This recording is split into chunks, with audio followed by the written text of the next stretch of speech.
everybody. This is Terry, and I am here with another pop-up interview. Now, I was doing pop-up interviews over the summer, and then I kind of got busy and took a little hiatus, and I am back. I guess you could say this is season 2. That sounds a whole lot more professional. So we're going to call it season 2. And if you've never seen a pop-up interview, basically I call them pop-up interviews because I never know when I'm going to post them or never know for sure when I'm going to have them.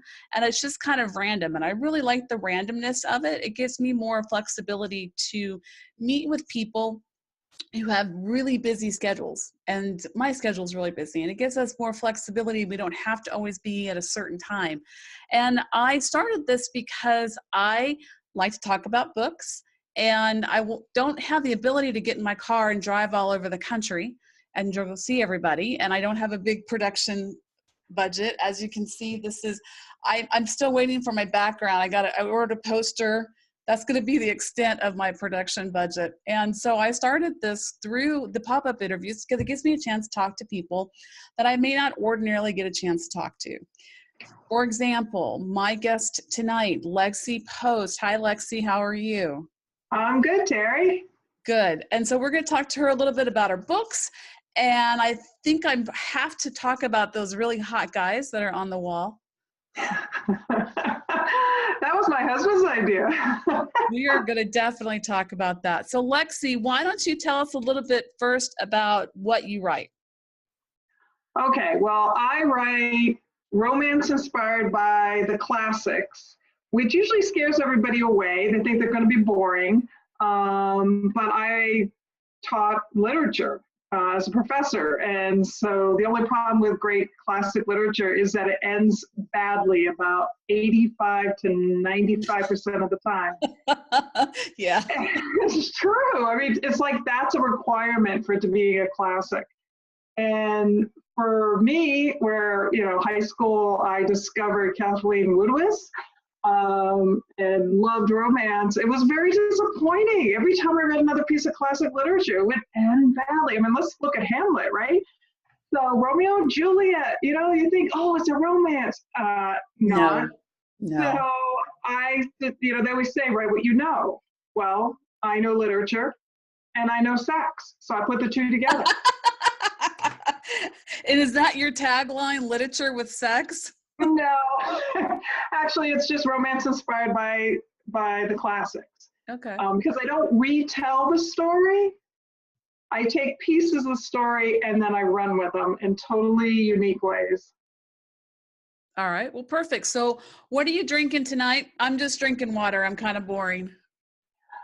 I have my classic M&M cup with me, which I'm always drinking out of. I have 4. Red, yellow, orange, and then the green is for my chai tea, my lattes. This one, you probably can't see it, but it actually says inside, it says completely nuts. So I'm drinking my Earl Grey because it is night actually, when we're doing this. So that's my drink of choice. And actually I drink tea all day. When I'm writing all the time, all different kinds. It's just my comfort food. I actually just started drinking Earl Grey about a year ago. And it's become acquired taste. But I like it. I like Earl Grey. I like Lady Grey. Yeah. And then I also like English breakfast. Oh, I start every day with English breakfast. Gotta have English breakfast. Have you tried Irish breakfast? I have tried Irish breakfast. I like it. It's a little more strength and a little more bitter, I guess you could say. I also have some Edinburgh Scottish breakfast right now in-house. My daughter-in-law is from Scotland. I fell in love in Scotland, so yeah, Scotland, everything. I love almost all kinds of tea. I don't like blueberry. And there was another one I tried recently and I went, oh, I don't like that. in fact, it's sitting downstairs, came in from Amazon. I got one of those tea things, the tea things. I don't know what you call them, where you put the loose leaf tea in it. Blue sleep, oh, I use that all the time. I That's just my got one. afternoon tea. I usually have, oh, they're fantastic. You'll love it. I usually have either a peach rooibos or a vanilla chai rooibos or a decaf chai, Highland chai in my loose leaf in the afternoon. A Highland chai, how does that differ from like I don't even know for sure what country it's from, but what you normally think of as chai? Well, chai is Middle Eastern. Right. That's where it Okay. originated from. But what's fascinating in Scotland is over the years, there's been a huge influx of Middle Easterners into Scotland. And a lot of Scottish children are growing up on Middle Eastern food. Because let's face it, there isn't a ton of Scottish food that's really awesome. I personally love haggis, but most people don't. Love trifle, shortbread. There are some Scottish things that I love. However, just your everyday food, beyond fish and chips from Great Britain, it's just, I found a lot of my friends in Scotland absolutely are loving the Middle Eastern food. That's great. Yeah, yeah. I'm the only one in my family who likes Middle Eastern food, so I have to pick and choose when I use it or when I cook it. And then I always have to have like a less spicier version available. Yeah. So it's almost like I make them a dish, my family a dish, and then I keep cooking it a little bit longer and add everything that I want to it. Well, that works. I don't cook at all. I'm not allowed to touch the stove. So whatever my husband makes, I eat. Wow. Do you just not like to cook, or do you No, burn yourself, or? I have such, I don't know how to put this grammatically correct. I have so little interest in cooking that if I start something, it always burns because I've gone off and done something else. It's just not in my makeup. My mom wasn't a very good cook. I can, so, it just wasn't a big thing at our house. Where my husband was a firefighter. He was also the first boy in his high school to take home ec. Wow. But he was smart. He took it because he knew that's where all the girls were, and he had all kinds of dates. See, I like a smart man. And so, he just loves it. He loves like throwing things together and finding out how they taste. And there's only been 2 things he's made that we had to throw in the woods. In the woods. Do you live someplace where there are woods around you? I live on 4 acres. Oh, wow. Yeah, it's awesome. I have like 11 gopher turtles, natural, and pocket gophers and armadillos. And yeah, it's a great place. I love it. Now, you don't necessarily have to tell us where it is, but are you one of those unfortunate people that have snow right now? No. Okay. Yeah, I'm not either. We moved north to Florida from the Caribbean. Okay. Are you from the Caribbean? No, I'm a native of nowhere. Okay. Nowhere. There's no hometown. My family isn't all somewhere. No, it's not like that at all. I'm as far west as Arizona. I lived up in Iowa, New Jersey, New Hampshire, Florida, Caribbean. Okay. Well, why don't you tell us a little bit about those delectable pictures on the back? Speaking of food. Yeah, they're much prettier to look at than me. I have 27 romances published right now. It's kind of 2 categories. I write contemporary, cowboys, military, and then I write paranormal / sci-fi. So up here, and this was really my husband's idea when I had my first book published, that we should put it in an 8x10 and put it up on the wall because we needed to celebrate. Oh, he was so funny. My first book published, it was way back with Laura's Cave when they were around. We were in the Caribbean at the time, and he immediately went down to the local beach bar and had to tell all the guys that I was having a book published, and I did all my research on him. I mean, he became God, right? I mean, he became like, yeah, he was so funny. That's funny. I actually had my release party. I had my release party at that bar with this first book, and it was an interesting group of people.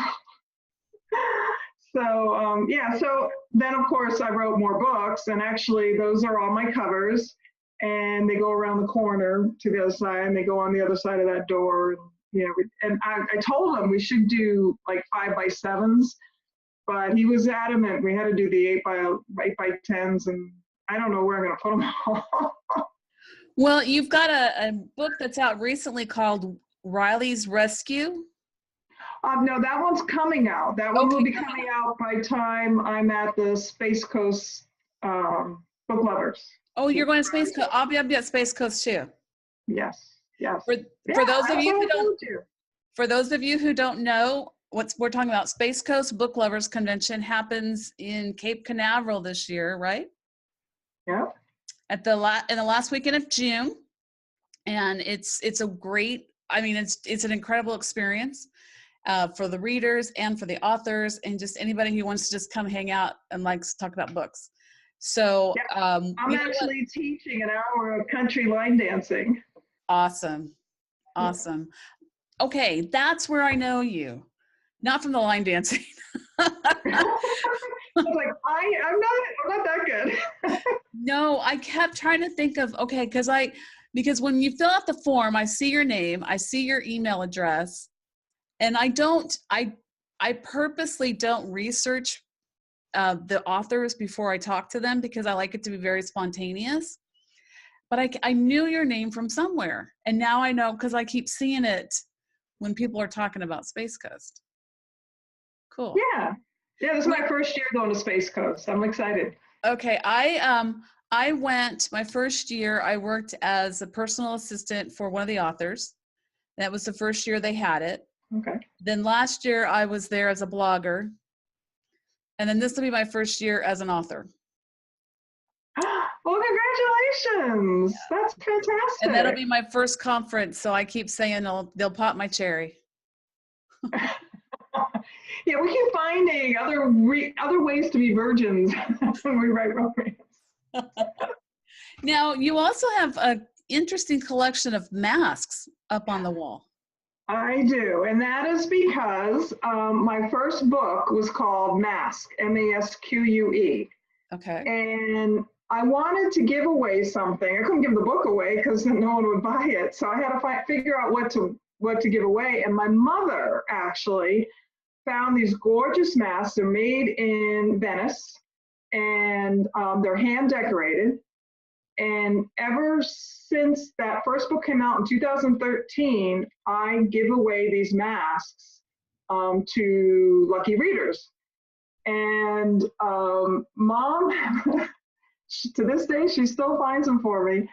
And it's she's made it her own personal goal is to find masks that I love so much I won't give away.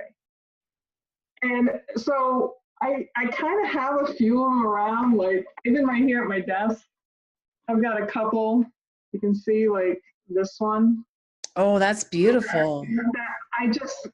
Actually she ended up finding like 4 or 5 of these, so I was able to give them away. But the first one that came in, that one stayed here.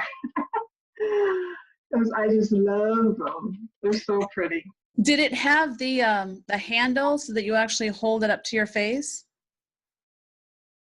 I have one on my wall that has a handle, but I found those very hard to ship or bring in a suitcase to a reader convention. This kind is, they all have black ribbon, so you can tie it behind your face, and then you don't have to hold, which makes it even nicer.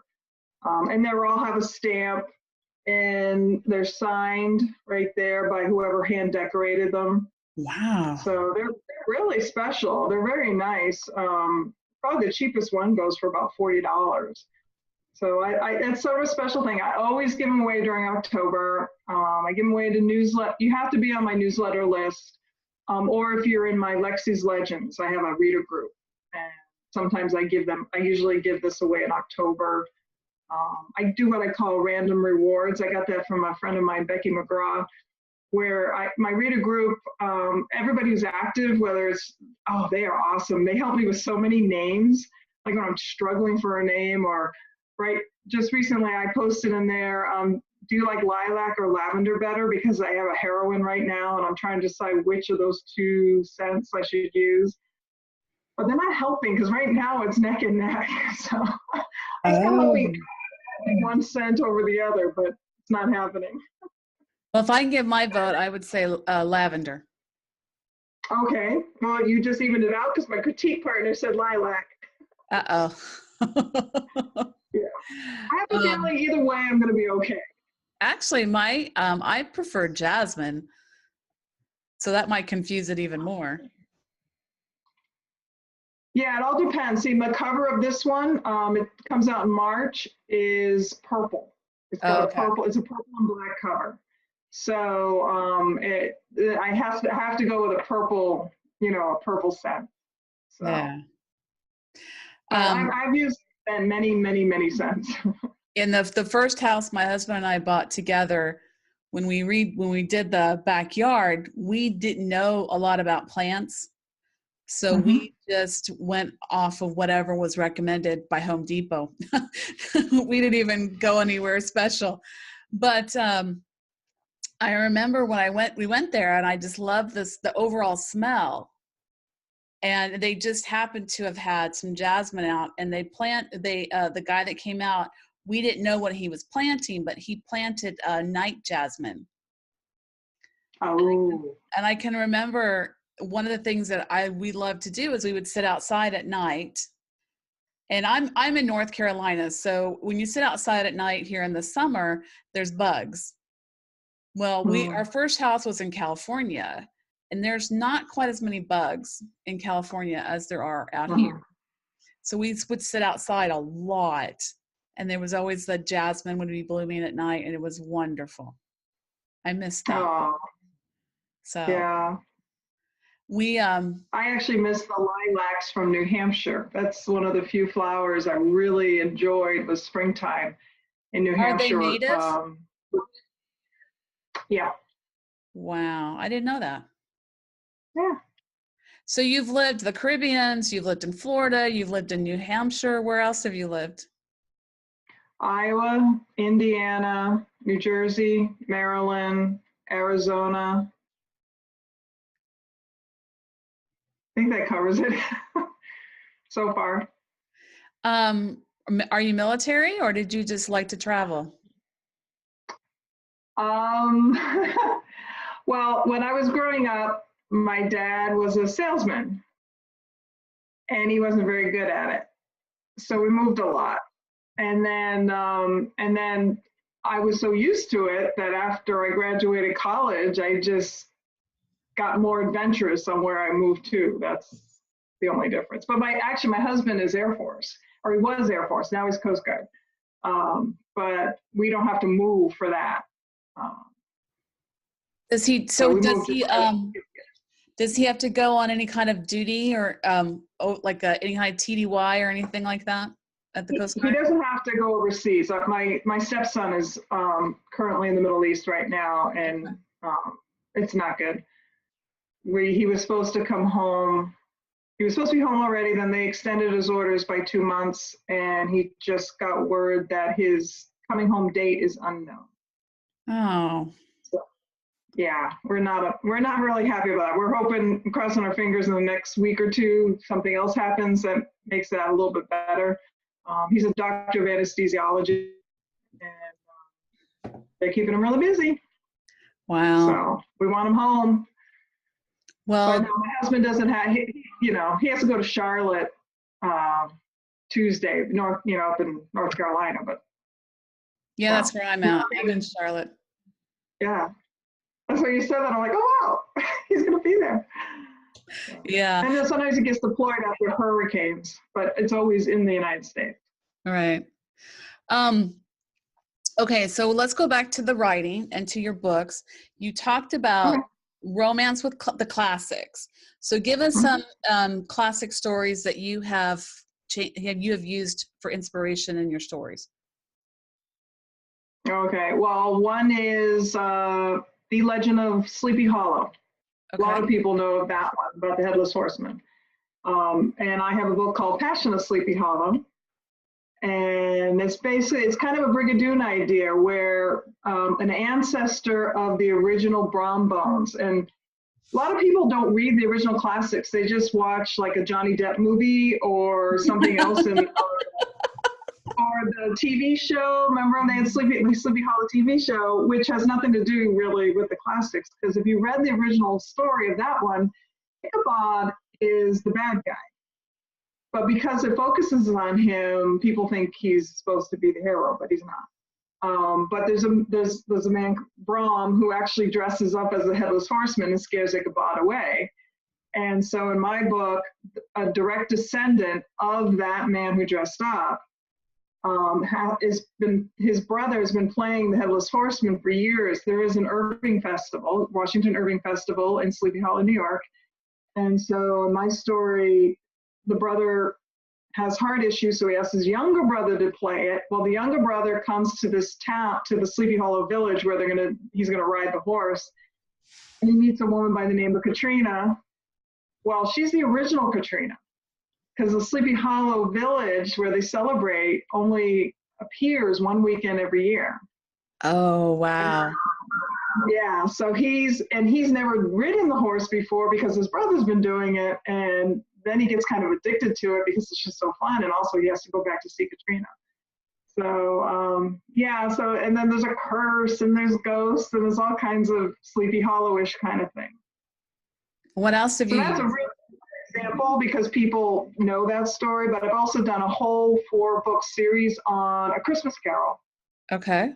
where each book, like the first book, are two spirits at Christmas past helping a widow, not a Scrooge, a young widow try to get over the death of her husband. And instead of Marley, her husband is the ghost that tells her she'll be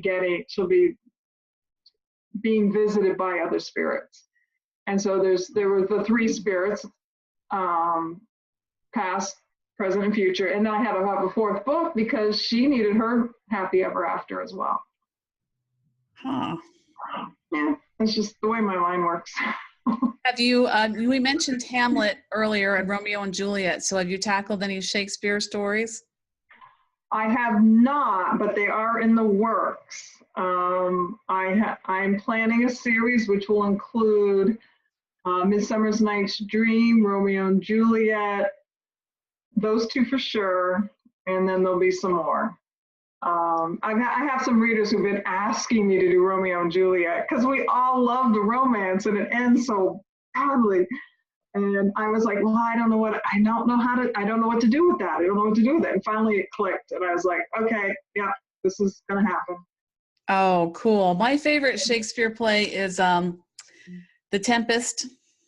Oh, yeah. I'm thinking about that one. I think that would fit really well with what I'm doing. Well, Yeah. we named my first daughter Miranda.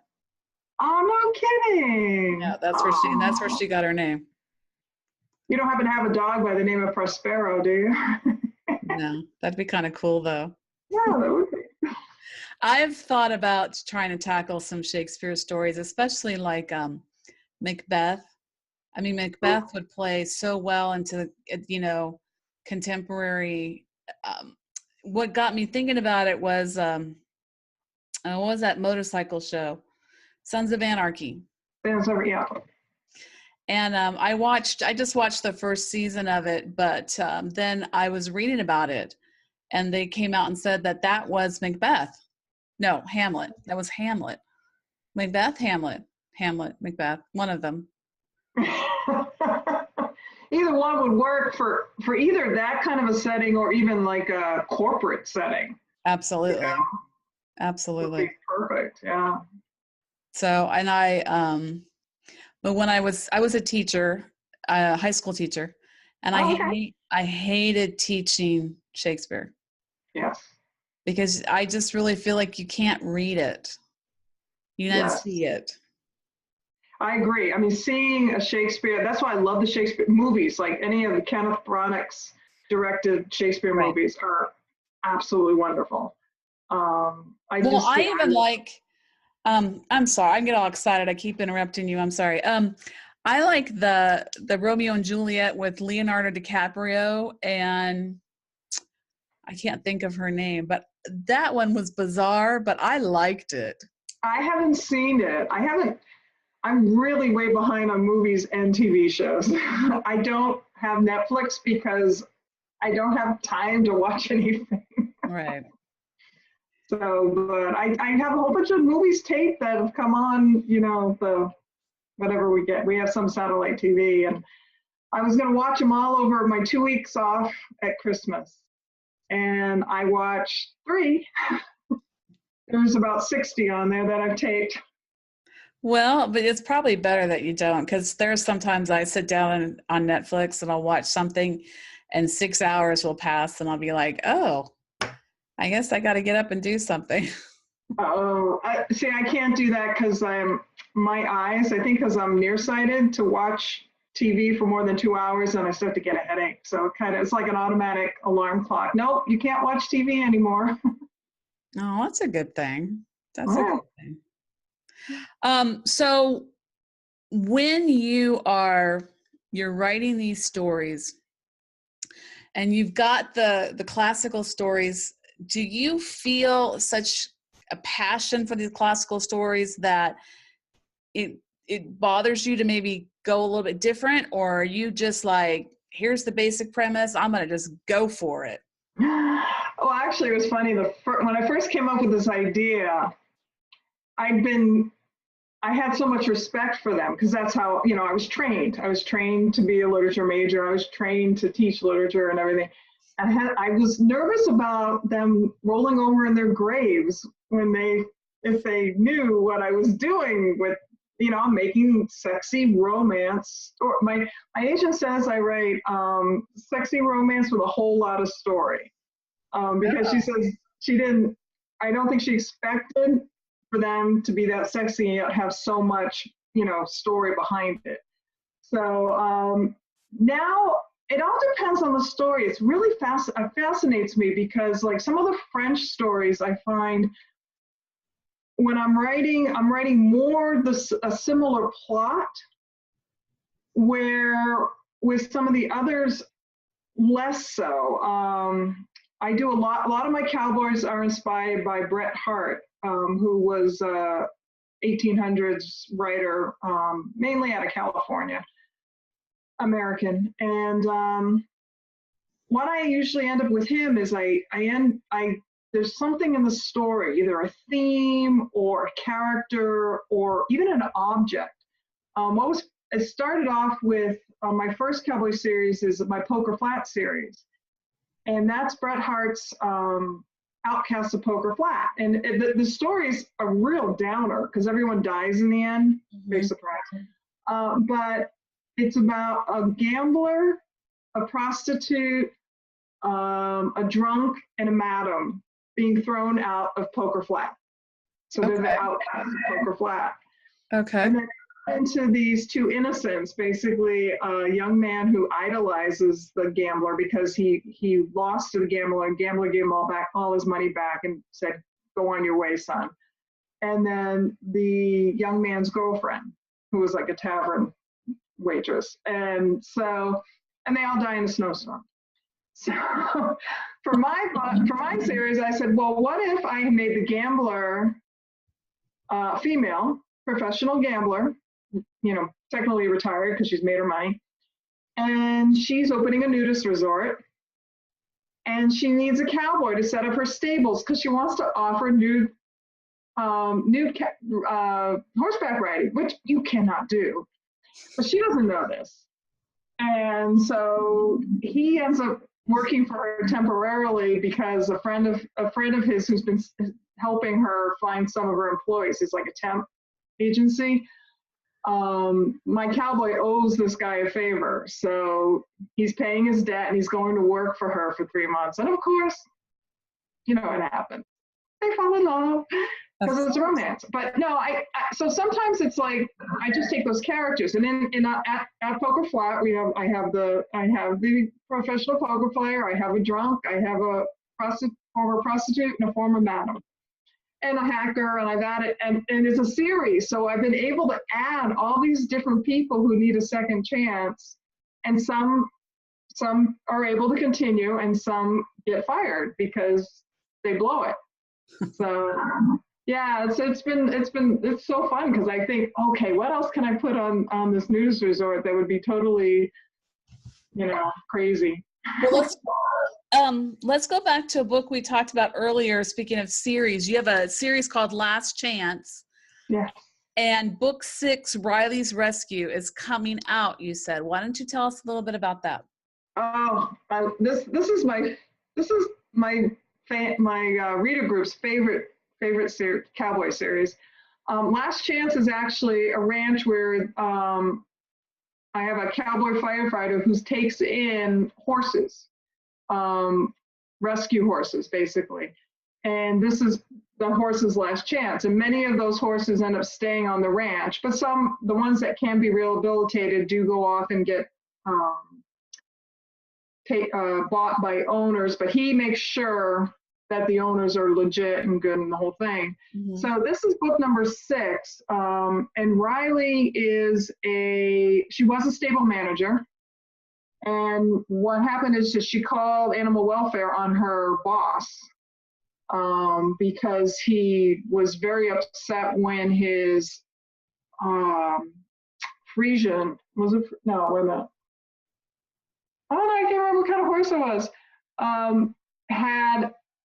It was, oh gosh, I can't remember the horse. Anyway, instead of having a black, it was brown. And it shouldn't have been. And so he took his anger out on the baby horse. And so she called animal welfare. Yeah. And so then she's out of a job, of course, because he doesn't want her anymore. Right. And she buys the last horse he owns. And Last Chance, they offer her a job, just for room and board. And she's like, okay. Well, she's a vet. She's a military veteran. And so she's got some issues. So Riley's Rescue is kind of a play on words. It's not only going to be about the horses, it's going to be about her being physically rescued and also emotionally rescued. So, and when does it come out? I look at my calendar here. Looks like May. Tentatively May 22nd. I have this huge calendar. Excuse me. So I keep track of my books that are coming out this year. Where will it be available? Everywhere or just Amazon? Everywhere. Okay. No, my Last Chance series is everywhere. It starts with Christmas with Angel, which is free. So that's a little free novella. And then they're all alliteration. I love alliteration. You can tell I liked medieval literature. There's Grace's Trouble, and then Fletcher's Flame, Logan's Luck, Dylan's Dare, and then there'll be Riley's Rescue. Yeah. They're fun. All right. Well, Lexi, why don't you tell us or tell people who are watching where they can find you online?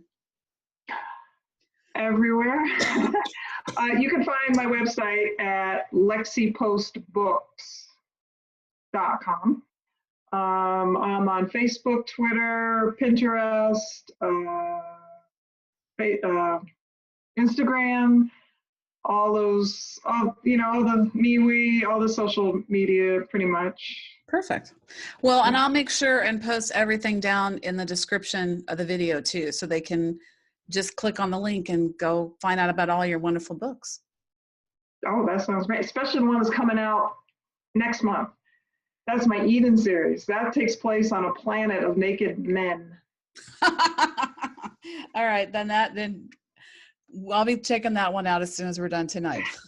Oh, inspired by Emily Dickinson poetry, actually.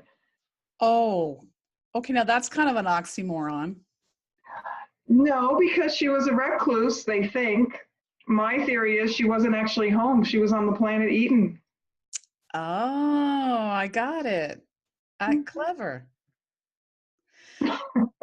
Lexi, thank you so much for joining me tonight. I really appreciate our time together. Thank you. It's been For fun. season 2. That's what I'm going to start calling this. Season 2. First episode of season 2. If you will just hang out for a few minutes, I'm going to wrap it up and then I'll stop recording, but just don't hang up yet, okay? Okay. Perfect. Thank you, everybody, for coming and watching another episode of a pop-up interview. If you are interested, you can see it's not a painful experience. Was it a painful experience? Absolutely not. And it's totally free. And it's just your opportunity if you are an author, if you are a book blogger, if you are a service provider. Basically, if you're just like books, you just want to come sit and talk about books, we will just sit and talk about books.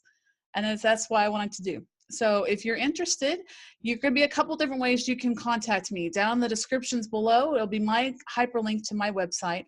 On my website, there'll be a link that says pop-up interview where you can just click on that and fill out the form and we can get in contact with each other. And I'm all over social media, just like Lexi. I just follow her all over around. I just go. You can find me all over the place there. But what I really would like to make sure is like this video for me. That'd be great. And click the little bell. That way you can get any kind of notifications that come up when I post a new video. Since they are random, you'll never know for sure when they come up. And it's a great opportunity. So thank you very much. Everybody have a great night.